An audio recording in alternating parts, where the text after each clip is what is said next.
Men, do you ever feel like you just can't get ahead? Like you're misunderstood? Like you have no one to talk to that truly hears you? And women, are you often frustrated, hurt, and saddened in your relationships with the men in your life? What if there were a community of like-minded men going through the same challenges that would support, hear, and understand what you're going through? Working together in unison to create understanding, intimacy, and strong connections. That's the Way of the Illuminated Warrior. Way of the Illuminated Warrior Talk Show is a forum of candid conversations for men and women about men. Heard every Thursday at 7 a.m. and 7 p.m. Eastern Time on Dream Vision 7 Radio Network. Being a man today is not always easy. Until now. All right, so welcome to another episode of the Way of the Illuminated Warrior Talk Show. I'm your host, Waska, and I'm very excited to have my guest, Lora Cheadle, on today. Lora Cheadle is many things from what I gather. She is a life choreographer, an author, an attorney. We're not going to hold that against you. Former attorney, an international speaker, and many other things. So anyway, and I do jest a lot, so take that with a grain of salt. So what I love that you do is to work with women. As I think I work primarily with men. So I thought it would be a really great conversation for the listeners to hear male and female perspectives on the things that we focus on. And you asked the question in your work and in your website, has your life been shattered by infidelity and betrayal? And I know that could be in a lot of different areas. So let's dive into that, like looking at it from the perspective of relationships. And if you want to share your story or stories that you believe would be helpful for the listeners, go get them, girl. Absolutely. Thank you so much. And yeah, this is going to be so good, I think, having the male-female perspective. I was married for 23 years when I found out that my husband had been cheating on me for 15 of those years with 5 different women.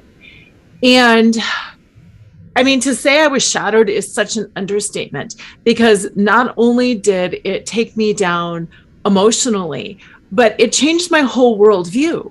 Because not that I was naive, but I thought in general, people were kind and loving towards each other. And that if you were in a partnership, you were truthful and you were honest. And that if something came up, you would express it. And the whole way the world worked was just shattered.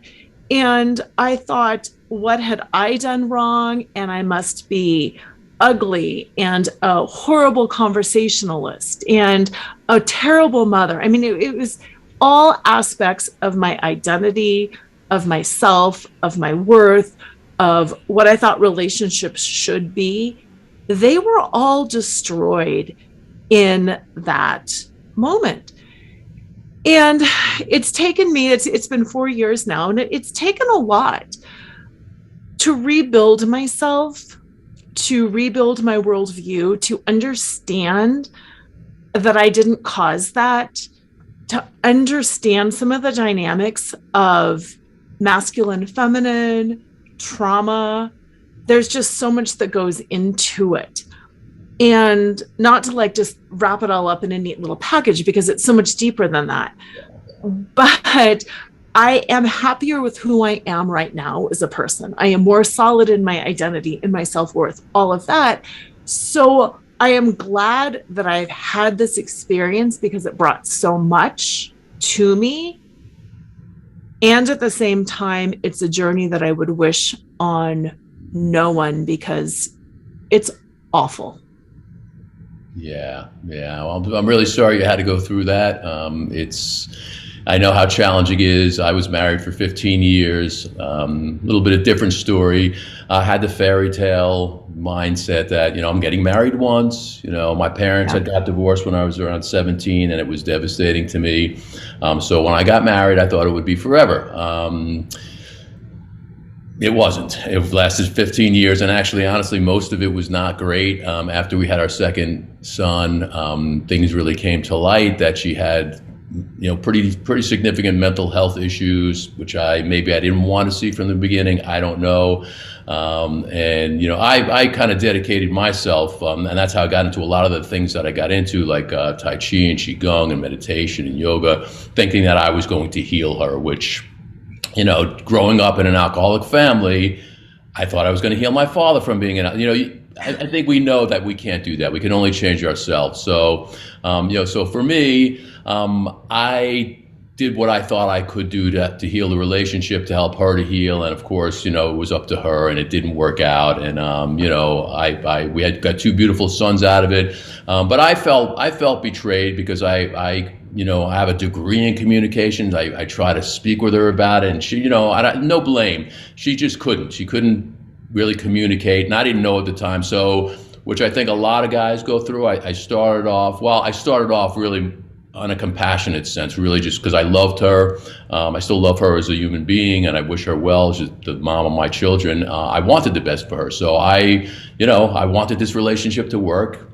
And after year after year after year of, not having physical relations, not having a connected partner, I started to get frustrated and I started to get angry, and, it wasn't good. It really wasn't good. And I look at it back at it now. I'm grateful for the experience. And like you said, it's, I don't wish it on anybody. It wasn't a good experience, but it helped me to grow. And as a person, as a father, as a human being, and I'm just an optimist. So I look at what's the positivity that came out of it, But I know working with a lot of guys go through this. And like I said, a lot of the emotions turn into anger and frustration.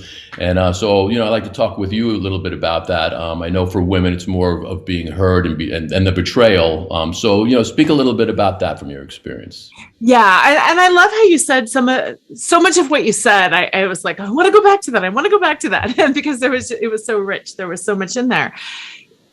First of all, the communication piece. I think, and I know I'm making broad generalizations, but men and women communicate differently. And it's so challenging to understand that when you're not being heard, you don't understand it. I'm very in touch with my emotions. I'm very communicative. I'm like you, my undergraduate degree is in communications. I know how to communicate. I feel like we're all communicating just fine. And we can't know when another person is not in touch with their emotions. We think we're having a conversation and we think the other person is just like us and we think we're being heard. And that's a betrayal right there. When all of a sudden you realize I was never seen, I was never heard, I was never understood. They're not in touch with their emotions, whether they're capable of it or just don't understand it. Wow, we were on 2 different wavelengths the whole time and never understood that. There's so much just in that. And then same thing. I'm sorry to interject. So when you say the whole time, like, what did it look like when you guys first got together? Like, I imagine it was more, romantic, and because I want to touch upon that a little bit. So what did it look like in the beginning? How did it feel to you? That's what was so shocking. I always thought we had an amazing relationship. I always thought we were very mentally connected, that we understood everything. I always thought we had a happy marriage. What I didn't understand is he comes from a very traumatic background. He was a severely abused child, both emotionally, physically. Was not in touch with his emotions. Like he will say to this day, I thought there were 2 emotions, anger and rage, and maybe with some sadness thrown in. So I'm functioning with this full range of emotion, not because I'm better, not because I'm more connected, but because of my past, because of my experience, because of my childhood. I'm functioning with this full range of emotions. He's functioning with a very limited range of emotion, feeling a lot of shame, a lot of anger, a lot of rage. And he would shut down and I would think, oh, he's just quiet. So I think we'd have a fight over something, which I would think is a normal marital fight. He wants to go to this restaurant. I want to go to the other one. We're having a little conflict over where to go. Not a big deal. Like, to me, it's not a big deal. In his mind, this was a huge threat. She's rejecting me. She's leaving me. She doesn't want to go to my restaurant. She doesn't love me. What does this mean? I bet she's cheating on me. Oh my God, how am I going to protect myself? Same situation, totally different stories. One of the stories that we've gone back to several times that came out in counseling, when he would get really angry, really enraged with me, he would get up early without saying anything, never saying that I hurt his feelings, never saying he was mad, never saying he was upset. He would get up early and he would leave for work. I would wake up with the 2 kids. I'd notice he's gone. I would go into a state of compassion. Oh my gosh, this poor man who doesn't like to get up early. He must have so much going on. He didn't want to wake me up. I'm not going to call him. I'm not going to bug him. I can't believe what he is going through. This has got to be so difficult. Whereas from his side of the story, he'd be at work thinking, I can't believe she's not calling me. If she loved me, she would call me. If she loved me, she would ask why I left in such a rage. I never thought he left in a rage. I mean, we just looked at things so differently. It's like Mars and Venus, if you ever read, John Gray's book, and that communication is like so important. And like, just like you're saying, it's like you have a whole perspective and he's got a whole perspective, and it's 2 different worlds, 2 different planets, which is really unfortunate, because we're not really taught how to communicate when we're young, and then we learn from our parents and other exterior relationships and all. And another point that you made, which is really so important, I think we're a society of traumatically affected individuals. There was a really good documentary out now by Dr. Gabor Mate. I don't know if you ever saw it or not. The wisdom of trauma, and there's a lot of really important points there that we've all been traumatized in one way, shape, or form, and we're walking around with this trauma that we more than likely got when we were very, very young. Right. So if we don't heal that, and find the tools to heal that, we bring it into every relationship that we're in, and all these assumptions that we make and all these hurts we take on, that, just like you're saying there, that's not what I meant. That's not what I said. That's not what I'm thinking. But yet we're like ships crossing in the night. And it's sad. It really is sad, Yeah. So with the betrayal of what he did, cheating on you, which, I apologize. As a man, I just, my dad did that to my mom, and maybe that's why I went in the totally opposite direction. I saw the hurt that it perpetrated on her heart. Working with guys, I'm not going to say I understand it, but it's, it is a lashing out, and there is a lot of anger, and there is a violence aspect to it also. And it's absolutely no excuse. But I will say a lot of guys just do not have the tools, and they're not equipped with dealing and communicating and emoting and sharing their feelings. So they do hurtful things like that, So did you guys, even in counseling, talk about that? Like, what was his even perspective of why that was okay or not okay, or why he went that direction? Yeah. And it's one of those things, as I explain it, I want you to know, I want anybody listening to know, there's like the heart level and the head level. I understand it on one level, but those 2 levels don't always match up. Like heart level, I don't understand how anybody could do that. Heart level, it's so excruciatingly painful. I don't understand how you can engage in sexual activity, in violation of, the marriage and all that. Like on the heart level, I don't get that. However, on the head level, I do understand it. From a purely academic level, he felt very vulnerable, and he was constantly worried that I was going to reject him when, based on the trauma of his past, he had a very insecure attachment and felt very insecure of our relationship and of me. So when he would think I was pretty and successful and happy with the kids, he would feel really threatened. Oh, look at her. She's doing really well. She's going to leave me. She's going to see that I'm not feeling capable. I'm not being a good father. I'm not being a good husband. I'm aging. She's not. Like all of these paranoid beliefs in his head. Did he ever communicate that to you, like outside of, yeah, that's the sad part. Yeah. Not until afterwards. So he'd be very threatened by me. Things are going too well. I have to start cheating because when she leaves me, I need to keep myself safe. So he would reach out to partners who would never reject him because they were so much, and again, like I hate the hierarchy thing, but they were so much less than because they would never leave him. So that was part of the reason. But then on the flip side, when we would have difficult times, when things were really falling apart and then it was bad, it would be like, oh, she's going to leave me. I need to start cheating again because I need to keep myself safe. And then it was that constantly validating himself. I'm worth it. Look, I can get another woman. I can get another woman. I'm worth it. I'm worth it. And then another level of it, because again, there's so many different levels. Life is complex and difficult. And I would come to him as a partner. We've got 2 kids. We're running a business. It's hard. The problems that I would come to him to talk about were not easily solvable. So it made him feel like he couldn't help. The people he would have affairs with were the damsel in distress type. Oh, just, send me this money and it'll all be okay. You're my hero. Oh, just show up and do this. You're my hero. So it would validate him on that level where I was not validating him on that level because we're in a real life. We're in a real marriage. We have real problems. We have, real kids. And it was more complex.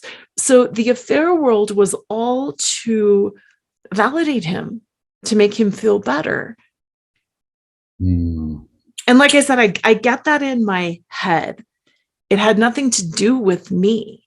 It wasn't that I wasn't providing enough. It wasn't that I wasn't good enough for any of that. It was validating him and it had nothing to do with me. But on the heart level, it still really hurts. Of course, sure.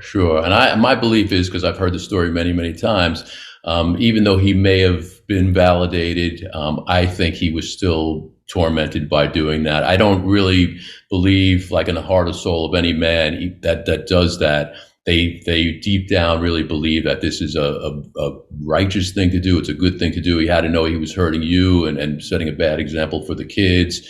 So it gets back to that trauma of, I look at my dad. Like I said before, I grew up in the alcoholic family. He woke up in bed. He fell asleep with his dad. He woke up in bed.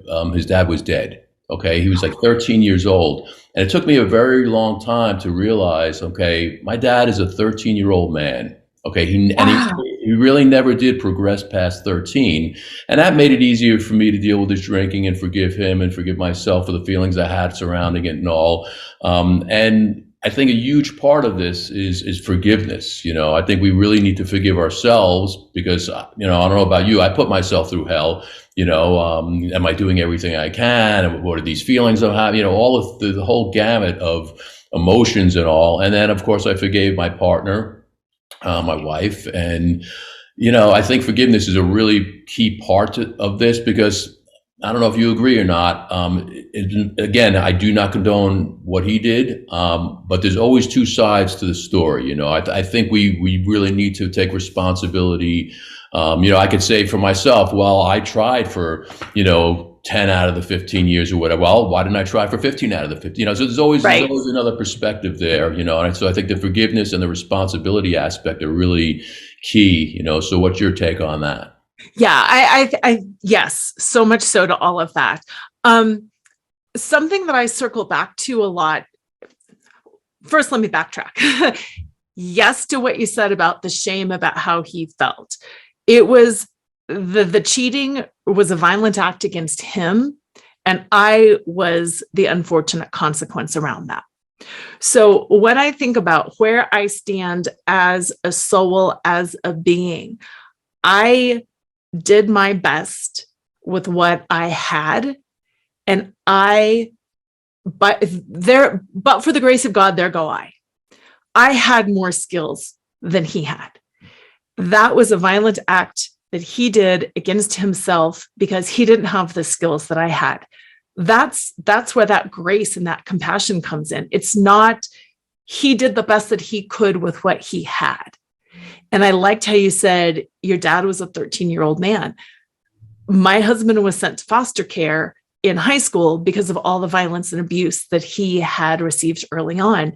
He was 15 when he left home. So basically, yes, he had the skills of a 15-year-old. I can have compassion around that, and I can have forgiveness around that. And it's really, it's really important to acknowledge that and to have the forgiveness for that. And also to understand that had I been raised the same way he was, those were the choices that I might have made too. Mm. And then to extend that compassion to myself too. Did I do things wrong? Of course I did things wrong. Of course I did. I have always felt my integrity is doing the best that I can in the moment. And I look back and I can still beat myself up over things that I didn't do. But in the moment, I really can say, for the most part, in the moment, I really felt like I did the best that I could in that moment. And that's where I just have to stand. Was it always right? Nope. Was it always perfect? Nope. But at that time, it was pretty much the best that I can do.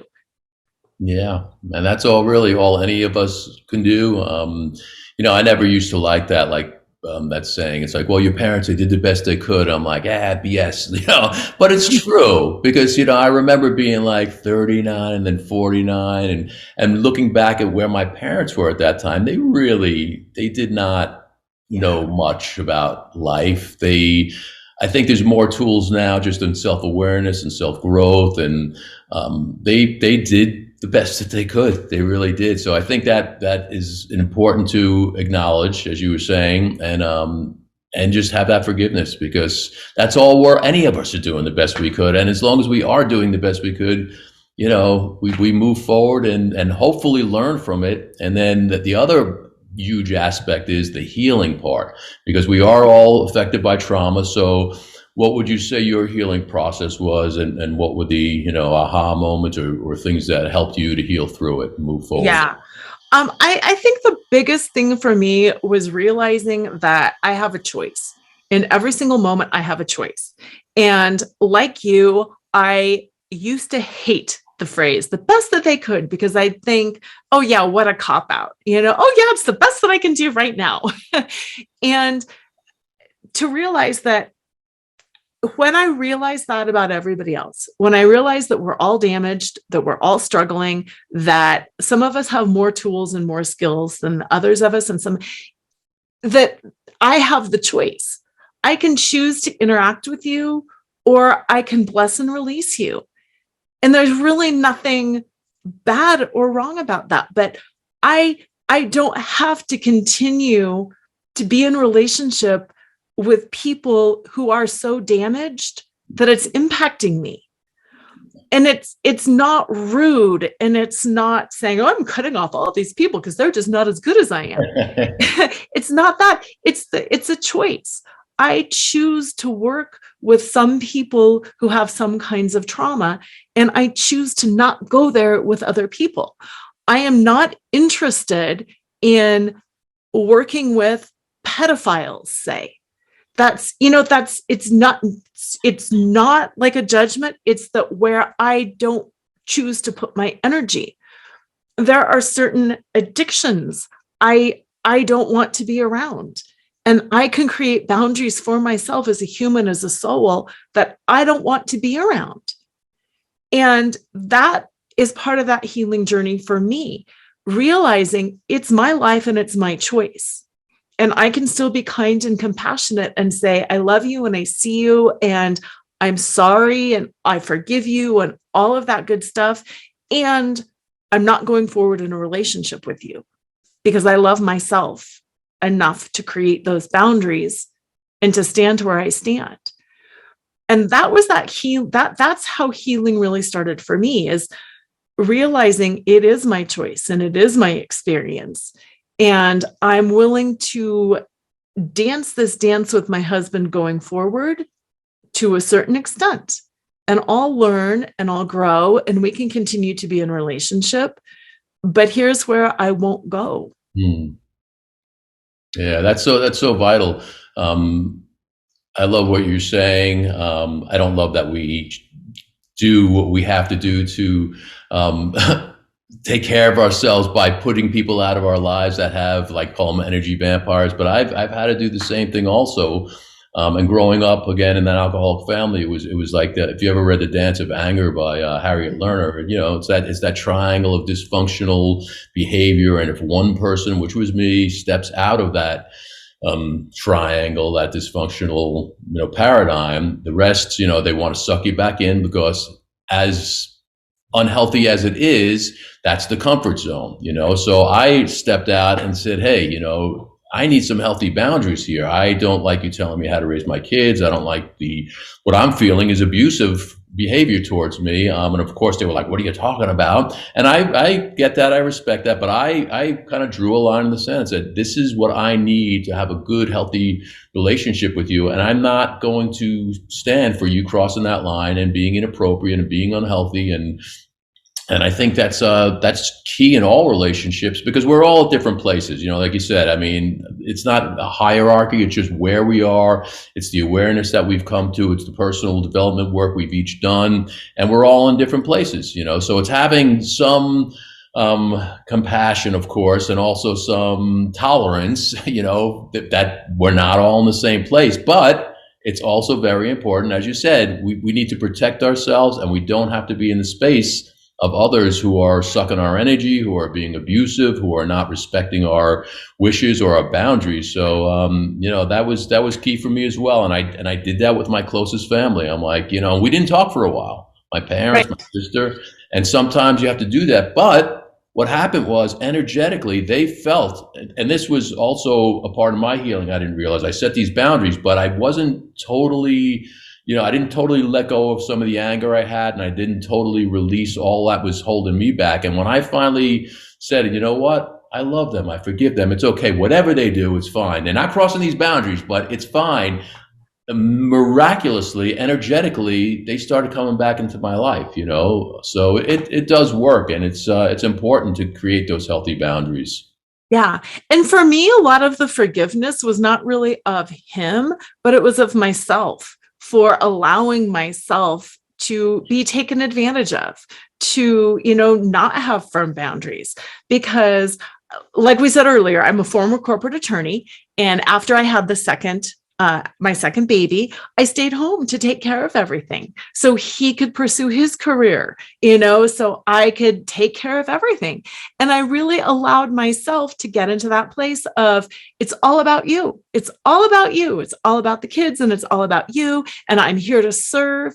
And there's nothing wrong with service. Service is good. But when it gets to that abusive place of, I have no needs, I will not speak my needs, I will not assert my needs, I will not ask for anything, I will allow every boundary to be eroded, I really had to forgive myself. Like, why did I allow myself to just put up with so much, to not address it? Why did I do that? Probably the trauma that you suffered going back, right? I mean, Exactly. So it's like, I have to forgive me too, because we're in relationship. And I like how you went to the triangle, because that's exactly what it was.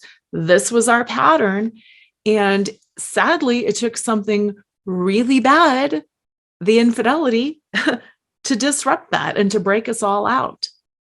We'll be right back after this. Do you sometimes feel down, lost, or lonely? Are your finances feeling sluggish? Can your relationships use a healthy tune-up? Don't fear, bro. Help is here. Experience the benefits of connecting with other men who are going through similar challenges. Be supported in our safe, sacred, and inspiring monthly telecircle with the Brotherhood of the Illuminated Warriors. Connect with Waska for one-on-one mentoring, with the first session completely free. What have you got to lose?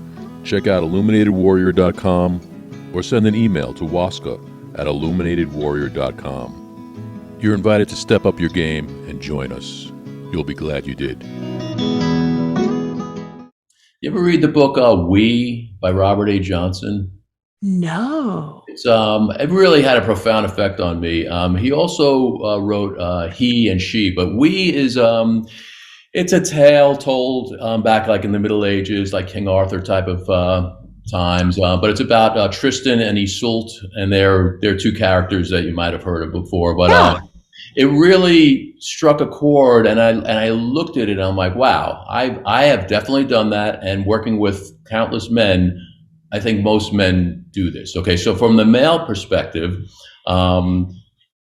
I see, I'll use you as an example. I see Laura. Oh my God, she's beautiful. She's gorgeous. She's really smart. She's doing her own thing. She's probably financially well off. She's a good mom and all this. I put you up on this pedestal. I don't really even know you, but like it's the physical affect, and like my endorphins are pumping, and I'm like feeling all emotional, and I want you. I want you because you are going to make me feel so good about me. Okay. And it's like, you don't know that I've put you up on this pedestal. You don't know that I've created this goddess within you, which you can't possibly sustain, fulfill, or live up to. So, in due time, they say usually if your relationship survives 2 years, maybe it might be real. But, so of course all these feelings and everything else are going to wane because I've created this illusion, this Maya that is certainly not fair to you, but it's also ridiculous of me to feel that way. And speaking to guys about this, a lot of us have done this in the past. We have this,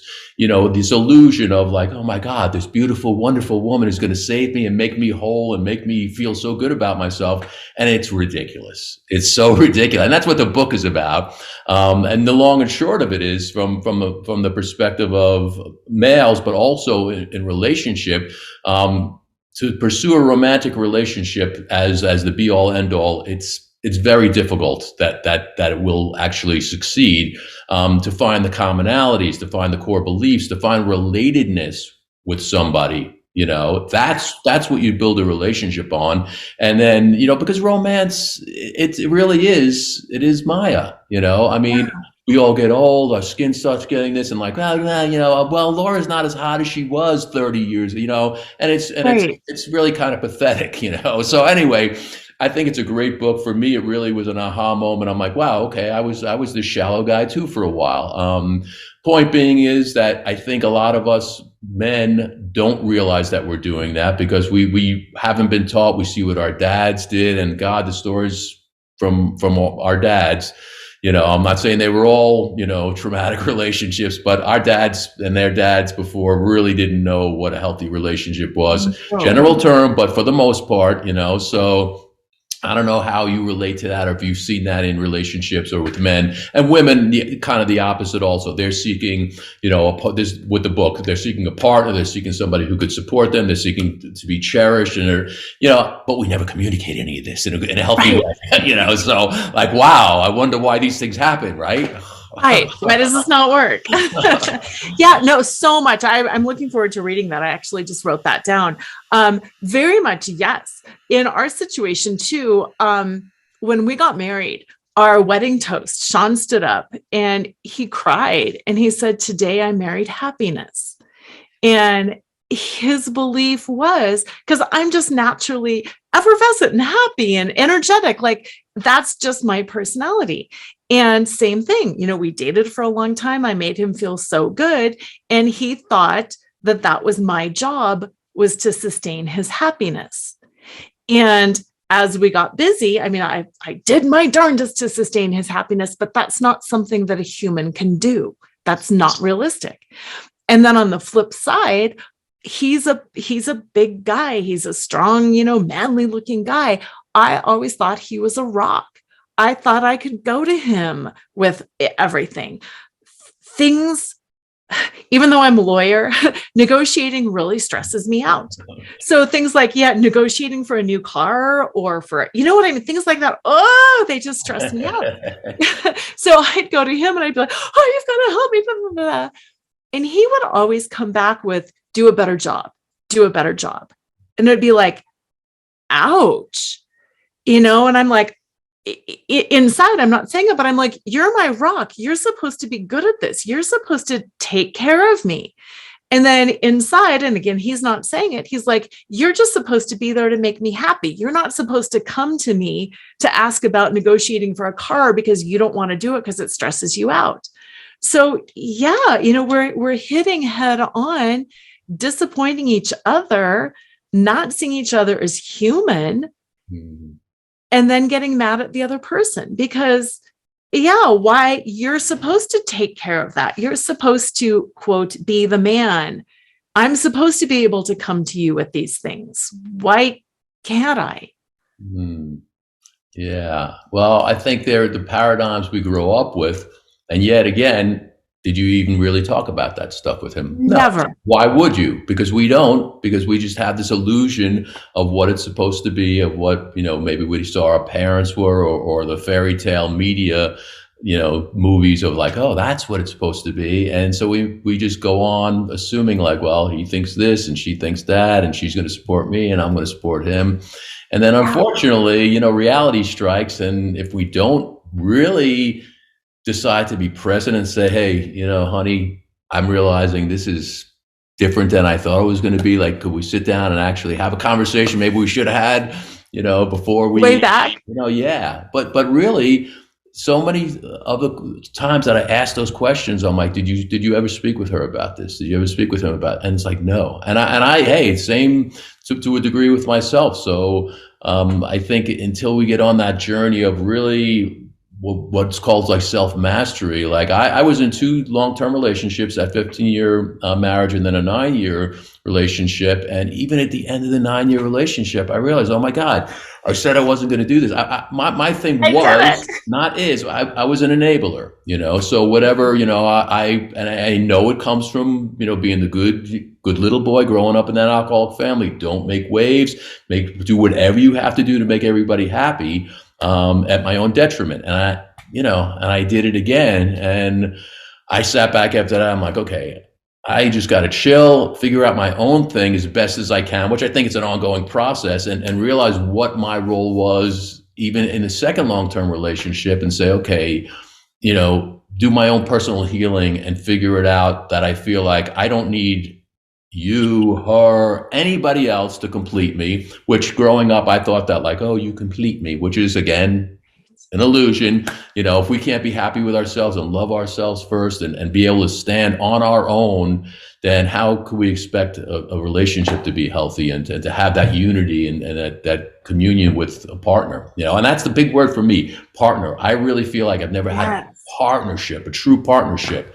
And I think that's really important to communicate and a partnership, whether it's in law, or it's in a relationship, you're supporting each other. Maybe you have one aspect that I don't have and vice versa. I'm going to support your weak areas. You're going to support where I need help. And that's how relationships should actually work, Yeah. And it's so hard. I mean, it's so simple, but it's so hard. And I agree with you. I love the word partnership. And that was part of the reason too, why it was so devastating, because I put my own dreams and desires on hold for 20 years to take care of everybody. And I thought that I was doing that to be a good partner. And it was really hard then to realize like, wait, what? We're not in this together. So then coming out of that, trying to restructure, I have this need, and then I'll feel like I need my need met now. I already sacrificed, I already waited, I need it now. Yeah. But then that's not realistic either, because there's jobs, there's illness, there's just being tired, there's just not being in the mood, there's not being in the emotional, state to deal with something. How to figure out, I have a need and I can't meet it right now. Whoa. What do we do with that? Because it's not always just, I have a need now. Okay, I'm responsive and willing and able to hold space. I'll drop everything and be there for you. Yeah. Yeah. That's hard. It's definitely absolutely hard, So looking at that word and that action of betrayal, I'm like an eternal optimist. So like I look at my dad, Yay. My dad betrayed my mom, and I speak to this about the guys I work with, really as an example. And I always say to them, if it sounds like I'm being negative or bashing my dad, I'm not. I loved him very much. I know he loved me. And if I didn't get the lessons that he taught me, I wouldn't be the person I am today. And I'm happy with who I am today. I don't cheat. I don't gamble. I don't, objectify women. I feel like I'm a pretty good human being. And part of that is because I had, sons that I did not want them to look at me the way I looked at my dad, So again, no disrespect to my dad, rest in peace. I did everything differently. So what would you say, looking back on what transpired and your, role in it? Like how do you think your kids fared or are faring through it? The breakup and the betrayal and all that. Yeah. It's hard. They are in their early 20s right now. And I think they are stronger because of it. I was always the primary parent. My husband traveled half time. So I did everything alone and I got really, really close to the kids. And they know how it impacted me and they know how much it hurt. And I think because of that, cheating is not even in their lexicon because they would never do it. They are so bonded to me. They understand the woman's perspective, I think, so much more. They understand and they're more aware of trauma. They have forgiven their dad and they're actually closer to him now than they ever were before. A lot of that is because he's more in touch with his emotions too, and he's talked to them about it. So again, I'm the internal optimist too. And I don't want to just like put a big happy stamp on it and be like, and it was all so good and we're all so much better. Because it's not that. It was very painful. But the lessons that came out of it, they used to think he was a jerk. They used to be like, is he coming home again? They used to dread that. They're more connected to him now because of that. He is a different person now because of it. So ultimately, I do think they have fared well. I do think they're better off. And I hope there's continued growth around that because I'm a big believer of the whole generational healing, the ancestral trauma. And I have been very determined that it stops here.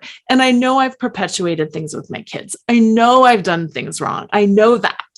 But I also feel like if we can stop some of this big stuff here and go forward in a much healthier way, then that's what we're here for. That's what it's all about.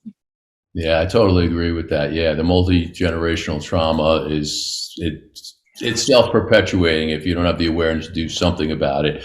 And like I said, I did what I thought was best and didn't repeat the sins of the father, which is another statement I didn't like, but I get it. But I'm sure there's things I did, even though my sons won't acknowledge it. I'm like, hey, I'm sorry if I ever did anything. They're like, no, Pops, you're great. So I raised two boys who are 22, 23, and 26 right now. So the youngest and the oldest are with 15-year marriage, and then I was with Ed's mom for the 9 years. So and they're all really, really close, which is a beautiful, beautiful thing.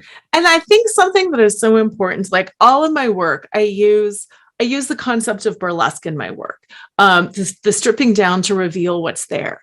And I'm really big into talking about what shames you, talking about what you don't want to talk about. And I think that's something that for the most part, we have done a better job at doing than our parents or grandparents. We're more open with things. And even though it was horrible to talk to my kids and, the way you're talking to your kids, it's so important just to have that all out there because then there's less shame around it. Then there's less judgment around it. Then there's less, fear because so much of when my husband, he cheated for so long with so many different people, But it became a self-perpetuating cycle because he like made the mistake once and then he had the shame over that. And then he was like, oh, and then it just becomes this, I have to do it. And then I have to go back to this partner because I was so embarrassed because of that. And then I can't say no, because if I say no, then she's going to tell, and then it's going to come out. And it becomes this whole messy cobweb thing in your mind. And then you start doing things to cover and it's just worse, and it makes it all worse. And with our kids, if we can just talk about it and yeah, this was a mistake, and yeah, this is what it caused, and yes, this is what it is. And it's that strip down and expose it, because once it's exposed, you don't have to cover and hide. So true. So true. I mean, lying, cheating, betraying, it's all self-perpetuating. You tell one lie, you got to tell another lie to support that lie. And as a Lakota medicine man, Crazy Horse said, the truth is bulletproof. I mean, it's not always easy. It's not easy to say necessarily. It's not easy to hear. But in the end, it's the truth. I mean, you don't have to create a facade around something that you're making up or rationalizing. So I think it's really key. Yeah, not necessarily easy, but it's the only path out is through. Not around. Yeah. And that I know, especially for boys, like suicide among teenage boys, is really high. And I think a lot of that is due to shame. Yeah. Kids think if they make a mistake, it's the end of the world. And it's too bad, because consequences are higher now than when I was growing up. We could make mistakes a lot easier. I think you and I are the same age. It's like in the 80s, it was like, yeah, it's kind of a lot of mistakes. Yeah. Yeah. And it wasn't a big deal. And, now with cell phones and technology, it is a bigger deal. And that's too bad, because then it ups the ante and it makes it seem worse in our head. But in reality, we all make pretty catastrophic mistakes often. And that's part of being human.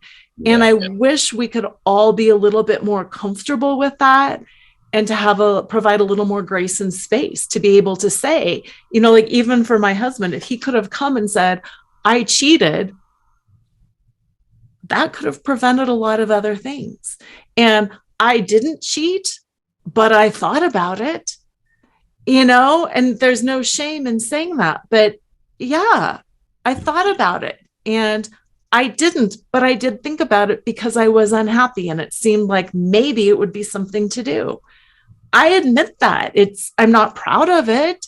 It wouldn't have been a good option, but it did cross my mind. And I really feel that it's important to say that.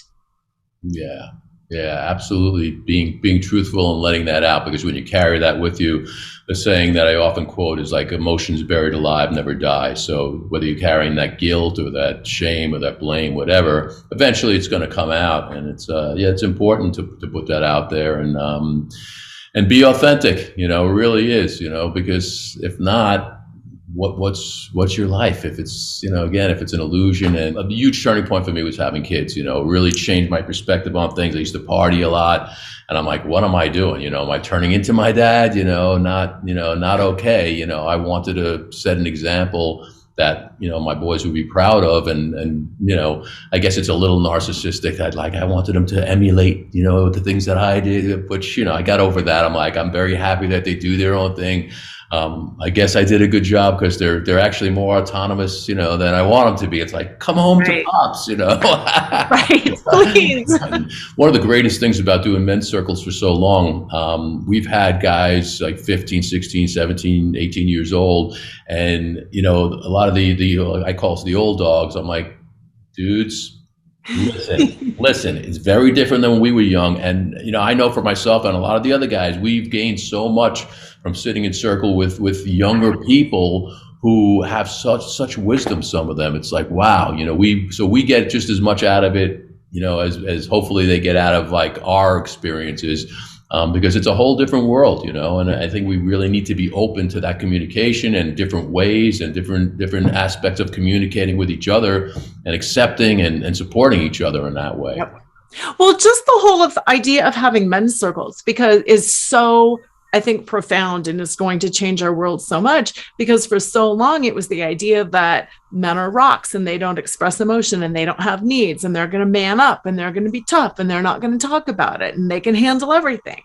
And just having the men's circle to be like, nope, I don't know. I feel shame or pain or confusion or embarrassment. And to have other men talk and support, because it's not that everything is toxic masculine.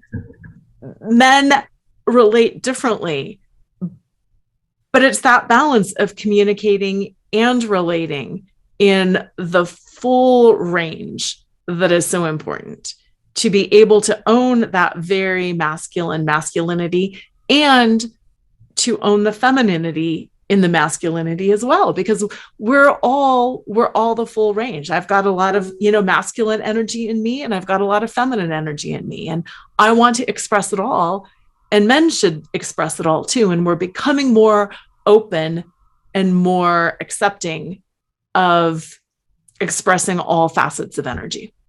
Yeah, that's a great point. And the explanation of that, because when I say to a guy who's kind of new to the process, like, sacred feminine or your feminine side, say, whoa, I'm like, dude, listen. Okay, we all, just like you're saying, we all have feminine within us. We all have masculine within us. It's the yin and the yang. It's the complementary opposites. It's the balance. It's just, look at it as balance. It's not saying you're weak, because there's such strength in the feminine qualities of compassion, of nurturing, of intuition. And when guys actually could tap into that, they're like, whoa, wow, that's pretty cool. And it is very cool. It's powerful. Yeah. Yeah. And it's the same with women, with what's going on now, especially what I've seen a lot, and I've talked to a lot of women. Sometimes I feel it's going a little bit too far, because women want to be heard. Women absolutely should have been, and absolutely need to be heard. And some of the ways that it's happening, because guys either aren't prepared or not capable, or they're just not listening. I think it gets too young, gets too masculine when women are trying to, like, listen to me, So. Right. It's so important for us to communicate these things and just start off with, okay, we have 2 ears, 1 mouth. Let's first listen to each other. Can you listen to me? Can you listen to me first, and then respond or react or whatever you're going to do? But don't intercept my past. Don't intercept my message. Just hear me out and feel me, And I think that's is a simple process that really needs to be accepted and embraced and done, in relationships. And, we're talking about heterosexual relationships, but it goes with all relationships. It's honoring where we are, as human beings, and just being there. That's a huge thing. I feel anyways, the presence of, like, being able to be present for somebody, to just sit. And if you're really not about just me, I want to hear what you have to say. May not agree with it, may not want to embrace it. That's okay, but I want to hear what you have to say. I want to feel what you have to express to me, and then we can have a dialogue about it. And I think that goes undone too much of the time. Yeah. And I love what you said too about just hearing, and that you want to know, because our world is so divided right now. And whenever I have sat down and truly had a conversation with somebody, quote, on the other side, and they explain what they want, what's underneath that, I get it. Like, I get it. I have so much compassion. I'm like, wow, suddenly I see why you believe that. And if we could just do that in the world, there would be no division. There's more than one way to the top of the mountain. And all I want to do is understand why you think that path is better. Like, I don't have to agree with it, but I can understand it. Absolutely. Yeah. Well, we'll keep that in the vibe and the prayers and the energy and all. So sitting and working with as many women as you have, like, what would you say is like one like common or primary, like, feeling, like, or I don't want to say complaint, but like that women have, that, like, what men don't listen, men don't emote. What is it that, you could say that maybe will help men that are listening, that that women, like, in a vast spectrum, kind of feel is pervasive? Oh, that's such a great question.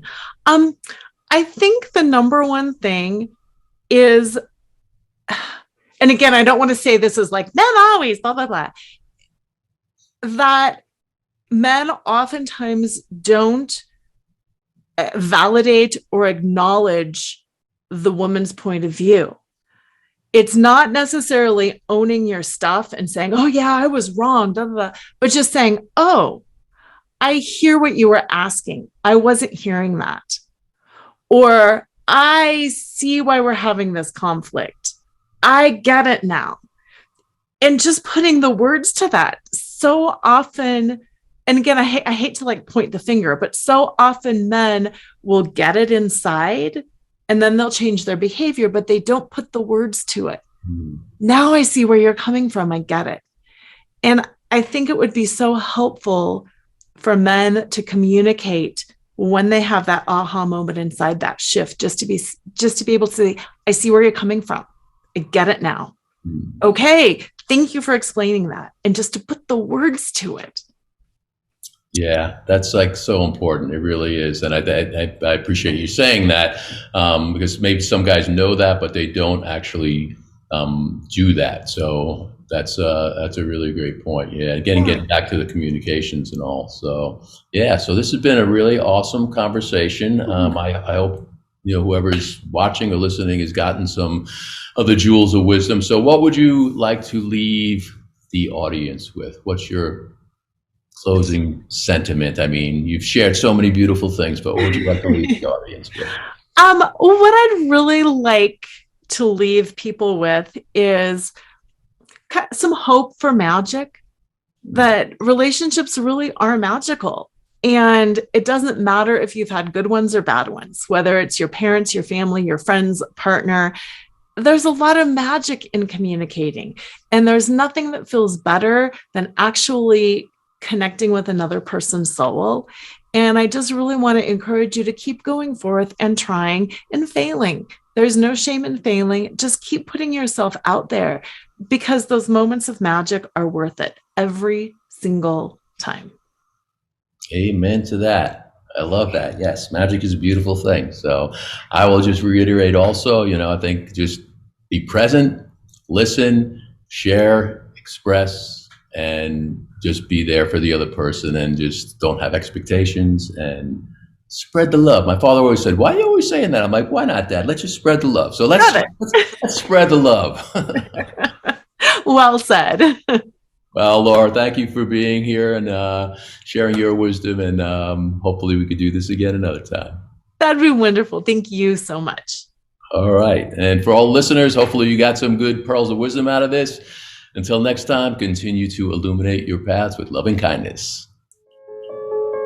Visit IlluminatedWarrior.com if you'd like to go deeper and find out more about what's available within the Illuminated Warrior Men's Transformational Community. Tune in next time for more candid conversations for men and women about men on the Way of the Illuminated Warrior Talk Show every Thursday at 7 a.m. and 7 p.m. Eastern Time on Dream Vision 7 Radio Network. Until next time, illuminate your path with loving kindness.